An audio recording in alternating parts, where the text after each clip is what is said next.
Sahabat yang dimuliakan Allah, tadi kita sampai di bagian man aradal wukuf ala aibi nafsihi. Kita sebutkan bahwa cara efektif untuk mengetahui bahwa kalbu ini berpenyakit, lalu gimana cara ngobatinnya, itu ada dua. Namun ada dua cara yang lebih aneh, cuma ini agak berat.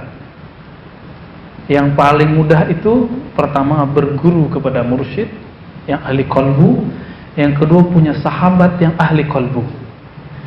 Namun ada yang ketiga, kata Imam Ibn Qudamah, ayyastafida ma'rifata uyubi nafsihi min alsinati a'da'ih. Untuk mengetahui saya ini punya aib, antum itu punya aib, punya penyakit kalbu, caranya mudah. Yang ketiga, tapi ini berat. Mudah tapi berat. Maksudnya gimana? Mudah didapat tapi susah untuk menerimanya bagi orang normal. Apa itu? Menerima kritik hujatan para hater, pembenci, para hasid wa haqid.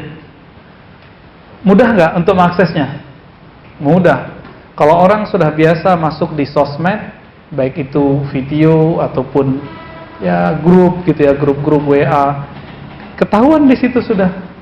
Apalagi kalau di YouTube. Di YouTube itu siapa aja ngomong, ya kan? Siapa aja komen. Padahal dia itu dihisap loh. Ya. Cuma kalau ingin tahu kita itu punya kelemahan apa, meskipun yang dituduh orang itu kadang nggak benar juga sebagian besar. Tinggal lihat komentar negatifnya. Maka yang dilihat jangan komentar positifnya. Jadi kalau antum punya Facebook, kalau ada yang ngeritik, wah ini nih. Nih cara mau tahu. Sama, saya waktu disertasi nungguin dosen yang ngeritik. Yang ngeritiknya ilmiah dan padat. Ada yang ngeritik tapi asbun. Jadi dosen itu ada juga yang asbun juga, asal bunyi. Ada ya. Sama komentator di YouTube itu juga ada yang asal bunyi. Di taraf ilmiah aja yang begitu ya, daripada nggak ada komentar, gue komentar gitu. Akhirnya kita bisa tahu. Nah, saya senang sekali ketika ada dosen yang bantai kita ya, kritik, kamu ini metodologinya gimana sih? Kok begini? Kok caranya begini? Wah, itu kita senang sekali, kayak dipijit rasanya.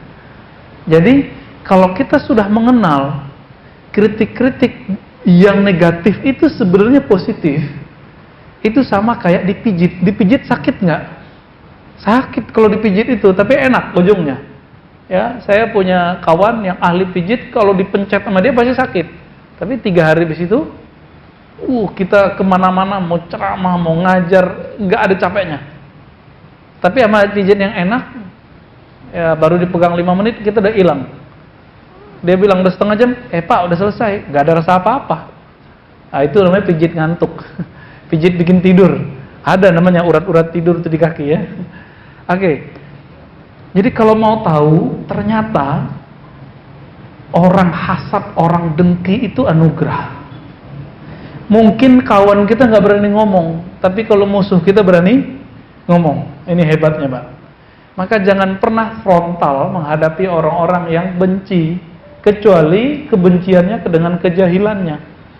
Tapi dia persis nih tahu nih kita nih gimana. Ya udah, kita malah bersyukur. Saya baru merasakan nikmatnya dikata-katain orang itu tahun atau 2 tahun yang lalu lah. Ya, kita waktu itu ke daerah, tiba-tiba kawan saya bilang, Tat, ente itu dipergunjingkan di grup sebelah. Kita nanya, grup sebelah itu apaan? Ya, grup yang manhajnya ono gitu ya, mazhabnya ono gitu. Nggak usah sebut ya. Tapi kok saya seneng? Kenapa kita seneng? Karena waktu itu langsung muncul hadis itu. Hadis mengenai muflis.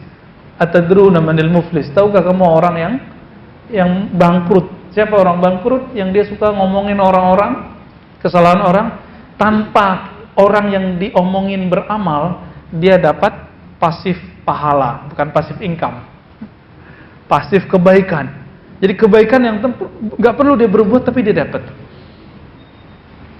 Dan saya merasakan itu. Jadi kayak ada yang masuk gitu, kayak ada yang pindah kepada kita. Energinya tambah kuat. Semenjak saat itu kita nggak pernah lagi merasa sedih atau merasa terpuruk kalau dihujat orang, dicaci maki, senyum aja. Oke, ada yang keempat, ayu khalitan nas fa kullu ma yarahu mazmuman fi ma bainahum yajtanibuhu. Bergaul sama orang. Nah, coba cek, berani nggak buka situs aneh-aneh depan teman? Nggak berani. Berarti itu nggak baik untuk kalbu. Berani kan nonton channel-channel yang vulgar di depan kawan? Nggak berani, kecuali sama-sama gila. Sama-sama penyakit tuh kalbunya. Mungkin iya, ya, vulgar party, ya. Bisa jadi begitu, mungkin, berarti sama-sama sakit itu. Namun orang-orang normal, kita akan malu di depan dia. Berarti ini perkara nggak baik.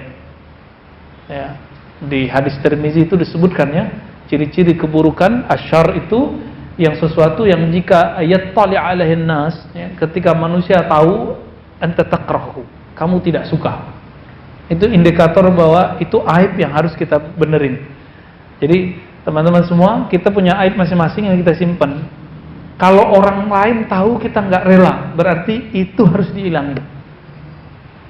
Ya, semoga dengan 4 cara ini berguru kepada seorang mursyid yang mengenal qalbu. Mursyid ini nggak selalu dia buka aib kita, tapi kadang-kadang dia langsung ngobatin. Nih dia obatin. Sahabat Nabi ketemu Nabi langsung terobati nggak? Langsung terobati. Kadang-kadang Nabi nggak perlu nyalahin. Kecuali orang tuh nanya, ya Rasulullah, ayul Islam khair. Islam yang keren itu yang mana? Yang sempurna itu apa? Karena penyakit orang itu pelit, Nabi mengatakan apa? Antu ta'iman nas. Kamu ngasih makan orang, kasih santunan anak yatim. Ketika yang datang itu egonya tinggi, maunya disapa gak mau nyapa, maunya disenyumin gak mau senyum, apa kata Nabi? Antusallima ala man arafta wa ala man lam ta'rif. Islam yang sempurna itu ketika kamu nyapa orang yang kamu kenal ataupun yang tidak kamu kenal. Jadi Nabi itu kalau ditanya baru jawab, nggak main buka-buka aja aurat orang ya. Ada istilahnya kashful uyub, menyingkap aib orang. Itu tidak boleh sembarangan, ada caranya. Kalau dia nggak minta, nggak usah dibuka, langsung kasih obatnya. Gitu. Jadi 4 cara ini berguru kepada ahli qalbu. Di bulan lalu kita sudah pertegas ya, kalau masalahnya sunnah bid'ah, halal haram, bergurunya ke siapa? Ke ahli fikih. Kalau masalah hadis, ke ahli hadis. Masalah akidah, ke ahli akidah. Kalau masalah qalbu, ke ahli qalbu. Ya. Lalu yang cara kedua, punya kawan yang ahli qalbu. Yang ketiga, memanfaatkan kritik-kritik musuh. Maka ternyata orang yang hasad itu, anugerah bagi orang beriman. Ya, orang hasad itu anugerah bagi orang beriman. Kenapa? Karena dia nggak perlu nanya, saya punya salah apa sih, langsung orang itu bilang. Ya, jika emang cocok, oh berarti emang ada salah. Ya. Dan yang terakhir, bergaullah dengan orang-orang soleh. Karena dengan bergaul dengan orang soleh, kita akan tahu apa yang tidak pantas dikeluarkan, berarti itu aib. Aib yang selama ini kita simpan. Teman-teman semua, aib itu bau. Kalau itu kita biarin, nanti akan tercium. Semoga Allah menutupi aib kita dan membersihkan isinya. Amin ya rabbal alamin. Baik, kalau ada pertanyaan, tafadhal.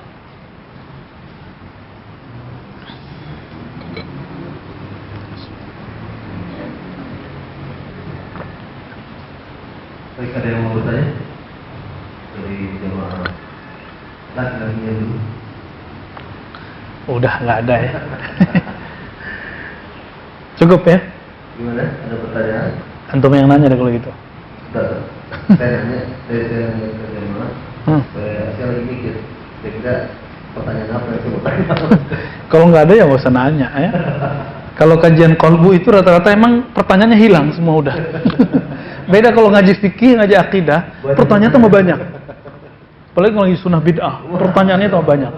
Udah berapa kali kita pengajian, udah ribuan kali, setiap tempat nanyain yasinan bid'ah apa enggak, tahlilan bid'ah apa enggak. Emang nggak cukup? Ternyata nggak cukup.